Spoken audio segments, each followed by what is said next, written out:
नमस्कार साथियों, Kaushik online classes में आपका स्वागत है। ये हमारा संस्कृत कैसे सीखें सीरीज़ का तीसरा भाग है। इससे पहले हम 2 भाग बना चुके हैं, जिसको आप हमारी प्लेलिस्ट में जाकर देख सकते हैं या डिस्क्रिप्शन में उनका लिंक दिया गया है।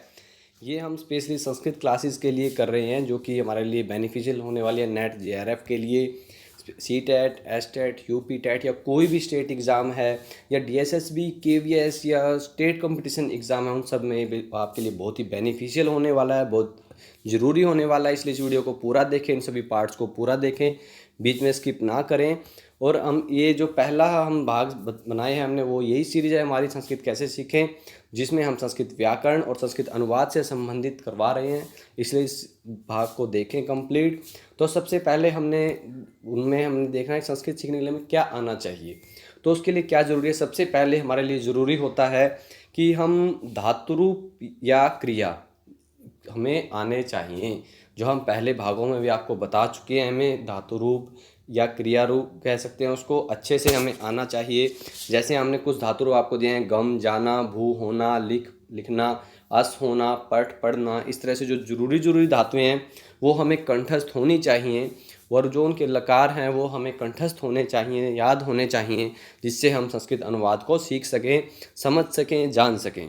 तो सबसे पहले हमारे लिए क्या ज़रूरी होता है? संस्कृत के धातु रूप या क्रिया, क्योंकि बिना क्रिया के हम वाक्य निर्माण नहीं कर सकते। इसलिए सबसे पहले हमें धातु रूप ही पढ़ने होंगे, याद करने होंगे, जानने होंगे, समझने होंगे। और दूसरा इसके लिए हमारे लिए ज़रूरी होता है कि शब्द रूप जैसे अहम, त्वम, अयम और राम इत्यादि जो भी यहाँ पर दिए हैं हमने, ये हमने सिर्फ उदाहरण के तौर पर 3-4 धातु रूप या 3-4 शब्द रूप दिए हैं। ये थोड़ा सा लंबा होता है, लेकिन ये ज़्यादातर आपस में मिलते जुलते ही हैं।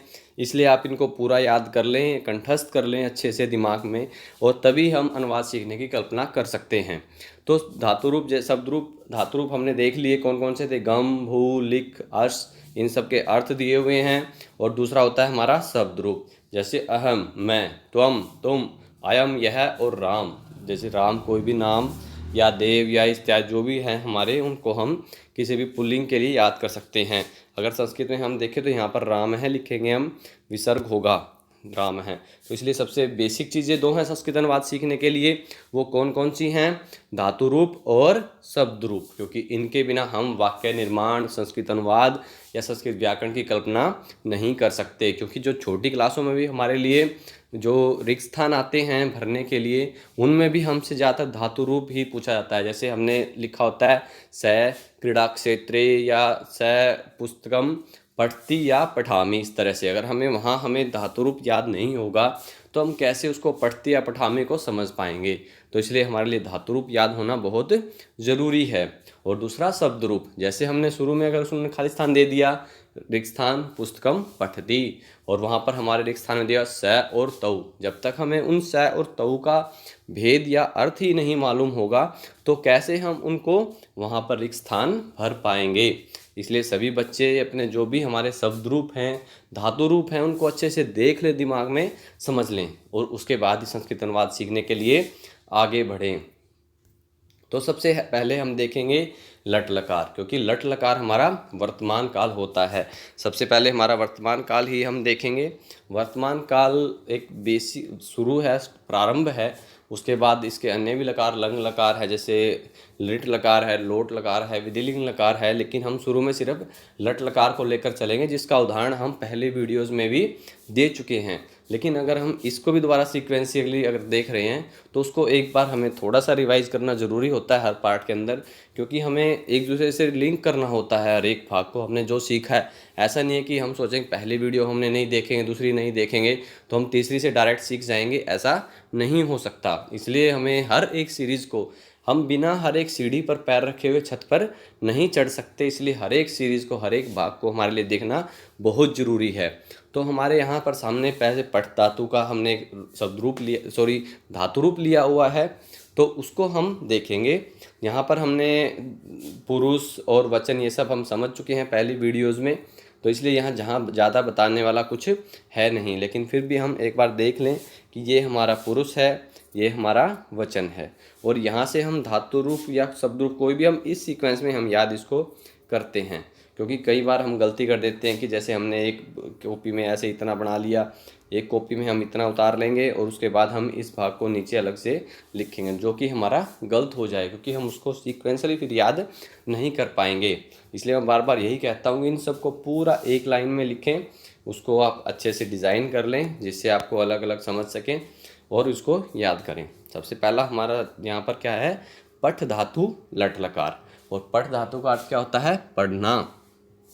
तो सब इसको एक बार देख लें, पठती, पठतः, पठन्ति, पठसि, पठतः, पठत, पठामि, पठावः, पठामः, कि हम इसके अर्थ हम पहले बता चुके हैं हर एक का, वो पिछले वीडियोस में हैं हम हमारे कि कहाँ हम किस कैसे प्रयोग करना है। इसलिए अगर आपको वो समझना है तो आप डिस्क्रिप्शन में हमारे फर्स्ट और सेकंड पार्ट को देख सकते हैं। तो इससे आगे हम कुछ वाक्य निर्माण करेंगे, और वाक्य निर्माण करने से पहले जैसे मैंने बताया पुरुष और वचन, ये हम पिछले वीडियोस में बता चुके हैं। प्रथम पुरुष क्या होता है, मध्यम पुरुष क्या होता है, उत्तम पुरुष क्या होता है, इनका अर्थ क्या होता है, कहाँ हम इनको प्रयोग करेंगे, और ऐसे ही हम वचन को देख चुके हैं कि एक वचन क्या होता है, द्विवचन क्या होता है, इनका अर्थ क्या है, इनको कहाँ हम कैसे प्रयोग करते हैं, कैसे इनके साथ में हमने क्रिया प्रयोग करनी है, तो वो हम पिछले वीडियोस में जान चुके हैं। इसलिए हम यहाँ पुरुष और वचन पर भी ज़्यादा डिस्कस नहीं करेंगे। लेकिन आप इसका मतलब ये ना समझें कि मैं डिस्कस नहीं कर रहा, तो इसका मतलब ज़रूरी नहीं है, क्योंकि हमें उसी टाइम अगर पुरुष बोलते ही आपको पहली वीडियोस की डिटेल समझ में आ जानी चाहिए, उसी टाइम आपके दिमाग में वो वीडियो आनी चाहिए कि हमने पिछली वीडियोज़ में पुरुष देखा था, तो मध्यम पुरुष क्या अर्थ था उसका, उत्तम पुरुष क्या था उसका क्या अर्थ था, द्विवचन कहाँ प्रयोग होता है। तो इसलिए इसको याद रखें। उसके इससे अगर हम कुछ वाक्य निर्माण करेंगे फिर, तो वाक्य निर्माण जैसे सबसे पहले हमारे सामने है अहम पठामी। अब आप यहाँ समझोगे कि अहम के साथ में हमने पठामी प्रयोग क्यों किया। अब इसके लिए मैं आपको यही कहूँगा कि आप पिछली दूसरा भाग जो है उसको देखें कि अहम के साथ पठामी कैसे आएगा, क्योंकि जब हम कई बार रिक्त स्थान पढ़ते हैं तो हमें ऐसे आता है कि अहम खालिस्तान पठामी या पठती, इनमें से हमें कौन सा प्रयोग करना है। तो वहाँ हमें पता होना चाहिए कि अहम के साथ हमें पठामी ही प्रयोग करना है। तो इसलिए हमें इसमें सोचने या समझने की ज़्यादा ज़रूरत नहीं होती, इसलिए हमें उसी टाइम देख के दिमाग में आना चाहिए कि अहम के साथ क्या आएगा, पठामी। अहम पठामी, मैं पढ़ रहा हूँ। अहम क्या होता है, मैं, पठामी मैंने पढ़ रहा हूँ। अहम खादामी, अहम खादामी, मैं खा रहा हूँ। अहम वदामी, मैं बोल रहा हूँ। अहम वदामी, मैं बोल रहा हूँ। त्वम गच्छसि, तुम जा रहे हो या तुम जाते हो। सः पठति, वह पढ़ता है। सः पठति, अगर जैसे यहाँ पर आपके सामने रिक्त स्थान है, सः पठति, मतलब ये यहाँ पर एक मिनट, सः रिक्त स्थान, पठति और पठामी, तो वहाँ हम किसका प्रयोग करेंगे, ये हमें प्रयोग अच्छे से आना चाहिए।